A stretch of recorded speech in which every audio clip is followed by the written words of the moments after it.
Railway Kroy Biermann broke, on verge of bankruptcy. Roy giveaway and Don't Be Tardy alum, Kroy Biermann is so broke that he is now on the verge of bankruptcy. The former pro NFL player is in the middle of a divorce from Kim Zolciak. Unfortunately, financials have been an issue for both of them and have been causing major problems. Now, Kroy is spending an insane amount of money to research bankruptcy. Keep reading for more on what he is considering. Kroy Biermann broke, on verge of bankruptcy. For the last year and a half, Kroy Biermann and Kim Zolciak have been embroiled in a divorce. They have thrown allegations at each other, and the cops have been called repeatedly to the home. Furthermore, Kim and Kroy have faced foreclosure and possible auction of their Georgia mansion. Somehow, they have been able to avoid that but did get Truist Bank to agree to let them attempt to sell the home first. They have failed at that despite slashing the price a few times. Kroy maintains that is Kim's fault as he believes the home could have sold already if she had dropped it to a fair amount. However, Kim does not believe she could live on such a low amount of money and buy herself something sufficient. She has been selling their belongings or attempting to while appearing on reality television shows. Their daughter, Biermann, was just called out for taking money from a taken man, thus ruining the relationship. Keep in mind that she is engaged, so why does she need to take funds from someone else? Now, Kroy has no other option other than to explore bankruptcy, which he has been doing.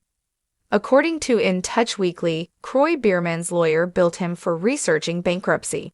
He did so back in August 2024.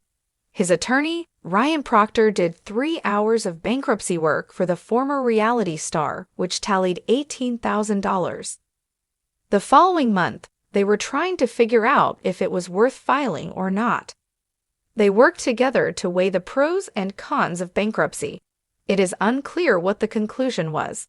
Watching closely, Kroy Biermann also paid his lawyer to watch Kim Zolciak on Surreal Life, Villa of Secrets. He was checking for anything disparaging being said about Kroy or talk of the divorce. She was in Colombia for 2 weeks where she flirted with Chet Hanks and talked heavily about her marital issues. Whether or not that will play into the divorce is yet to be seen. It also appears they are trying to sell the home but are struggling. Kroy may have to file for bankruptcy just to settle his legal bills. Kroy Biermann sat in the dimly lit kitchen of his modest townhouse, staring at the stack of unpaid bills scattered across the table like a deck of bad cards. The former NFL linebacker, once known for his powerful tackles and glamorous lifestyle with Real Housewives of Atlanta star Kim Zolciak, now felt like he was grappling with an opponent he couldn't outmaneuver: financial ruin. The townhouse, a far cry from the palatial estate they once called home, echoed with the sound of silence. The kids were at Kim's place for the weekend, and the emptiness seemed to amplify his thoughts. Kroy's broad shoulders slumped as he thumbed through the bills.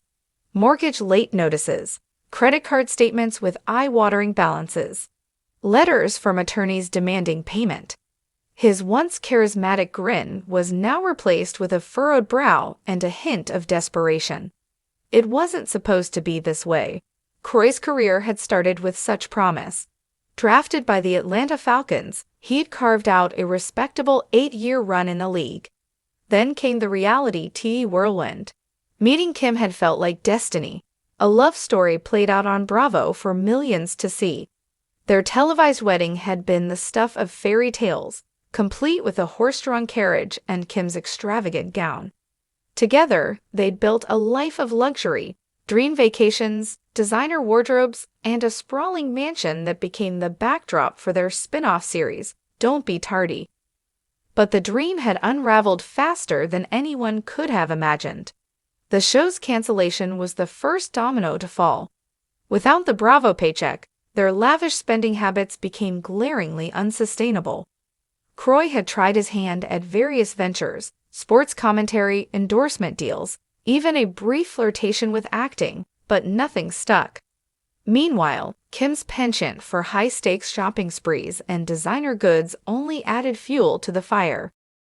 Kroy picked up his phone and scrolled through his contacts. He needed advice, someone to talk to. His thumb hovered over the name Sherry Whitfield. Sherry had been a castmate of Kim's on Housewives and knew a thing or two about bouncing back from financial struggles. But did he really want to lay his pride bare, to admit that the man who once earned millions was now contemplating bankruptcy? Before he could overthink it, he hit call. Kroy. Sherry's voice came through, warm but cautious. This is a surprise. Hey, Sherry. I hope I'm not catching you at a bad time, Kroy said, trying to keep his tone light. Not at all. What's up?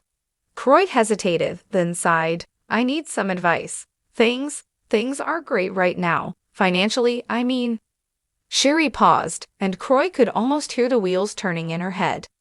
Well, you're talking to the right person. I've been there. You know that. Kroy chuckled dryly. Yeah, that's why I called. How did you get through it? Sherry's voice softened. It wasn't easy. I had to downsize, prioritize, and hustle like never before. But most importantly, I had to let go of what other people thought. That's the hardest part. Kroy nodded, even though she couldn't see him. I'm trying to figure out what the next step is. Bankruptcy feels like admitting defeat. Sometimes it's just a reset, Sherry said firmly. You've got to think of it as clearing the board so you can make your next move, and don't be afraid to reinvent yourself. They talked for another 20 minutes, and by the time Kroy hung up, he felt a small flicker of hope. Sherry was right. He needed a plan, and he needed to stop caring about the judgment of others. The next morning, Kroy decided to tackle the problem head-on. He started by calling a bankruptcy attorney to explore his options. The conversation was sobering but also illuminating. Chapter 13 Bankruptcy, the attorney explained, would allow him to restructure his debts and create a manageable repayment plan. It wasn't the end of the world, just a chance to start over. With that weight partially lifted, Kroy turned his attention to rebuilding his income. He dusted off his resume and began reaching out to his network. An old teammate suggested he look into coaching high school football. It wasn't glamorous, but it was a steady paycheck and a chance to stay connected to the sport he loved. Meanwhile, Kroy also began leveraging his public persona. He started a YouTube channel focused on fitness and fatherhood, sharing workout routines and tips for balancing parenting with personal health. To his surprise, the channel quickly gained traction. Fans appreciated his authenticity and the glimpse into his life beyond the headlines. Kim, however, was less than supportive. When she found out about the bankruptcy filing, she accused Kroy of dragging her name through the mud. You're ruining everything we built, she shouted during a tense phone call. Kroy took a deep breath, resisting the urge to fire back. What we built wasn't sustainable, Kim. I'm trying to fix this for the kids, for all of us. But Kim was unconvinced. She'd always been more concerned with appearances than substance, and the idea of her name being associated with bankruptcy was unbearable. The rift between them grew wider, and Kroy realized he couldn't rely on her support. Despite the challenges, Kroy pressed on. Coaching football turned out to be a surprising source of joy. The players looked up to him not just for his NFL experience, but for his resilience. Coach Biermann doesn't give up, one of the kids said during a pep talk, and the words stuck with him. The YouTube channel continued to grow, attracting sponsorship deals that helped stabilize his finances. Kroy also began speaking at events about the importance of financial literacy and the pitfalls of living beyond one's means. His story resonated with people, and he found a new sense of purpose in helping others avoid the mistakes he'd made. Months turned into a year, and Kroy's life slowly began to take shape again. The townhouse, once a symbol of loss, now felt like a cozy refuge. The kids loved visiting and often teased him about his newfound YouTube fame. Kroy even started dating again, though he kept it low-key, not wanting to attract more media attention.